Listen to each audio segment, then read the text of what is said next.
Hello and welcome to this Google Cloud Platform tutorial. In this video I'll be showing you how to deploy a Python web server to App Engine in a flexible environment. So, to get started we need to go up and get to the Google Cloud Platform console. Okay, with the console loaded we're going to need to create a new project, which is where we'll deploy our code. So if you select Project and Create Project, and a dialog window will appear which gives us the ability to enter the project name. Now you need to be careful to enter something unique here because by default the project names form the URL of the application. Okay, so that's done. Once that's created, the project dashboard will appear like this, and we can click in the top right to activate the Google Cloud Shell. From the Google Cloud Shell, if you select Files and Launch Code Editor, we'll be able to write the Python code that will form our app. Select File, New Folder, and give the folder a name. Now this is where we'll just put all of our code. Now we're going to need three files. The first is app.yaml. Now the YAML file contains our configuration data. We're also going to need a requirements.txt file, where we're going to specify any additional libraries that we need to deploy our application, and then finally main.py, which is where we'll put the main body of our Python code for the web app. Okay, so if we start entering, then the first thing we need to do is import the logging library, and also from Flask we're going to want to import Flask. Now Flask is just a web templating library written in Python, which lets us really quickly build web apps and does a lot of the heavy lifting for us. So we're going to declare a variable here called app and assign Flask that, and pass to Flask the name of our application there. Okay, and then we want to specify the routes for our app, and because this is a basic one we just want to handle everything in the same way, so we're just going to deal with slash there. Then we're going to define a function that we want to be called whenever somebody makes a web request on that path, which of course catches everything. So we're just going to have a simple function here called hello, and I'm just going to have that return a very basic string, hello YouTube, just so we know that the web server is working and we can respond to browser requests appropriately. Okay, so the next step then, and I'm just showing you this as a bit of a how-to, you don't really need to do this for the web server, but if you wanted to test it locally, this bit of code would allow you to do that.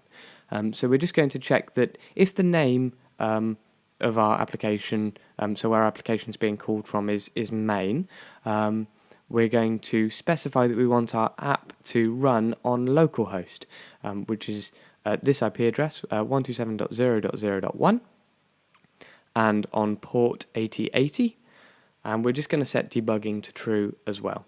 And this will just make it so that when you're testing your changes locally, you can deploy them to a web server and view them in a browser.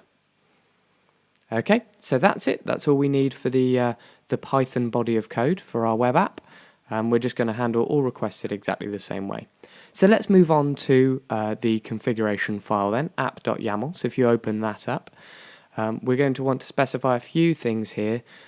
For instance, the runtime environment, which is of course Python, and that we want to run in a flexible environment, and that just allows it to dynamically scale to meet our customers' demands. Then obviously we're going to want to specify an entry point. Now just trust me here, gunicorn -b, this command will specify the entry point for our application and deploy our web server for us. And obviously we want to forward the port, and the entry point is of course our main .py file there. So just finally, as a bit of an aside, the runtime config here is how you'd specify a Python version if you wanted to. By default Python 2 is used, but I'm going to just specify Python version 3 here.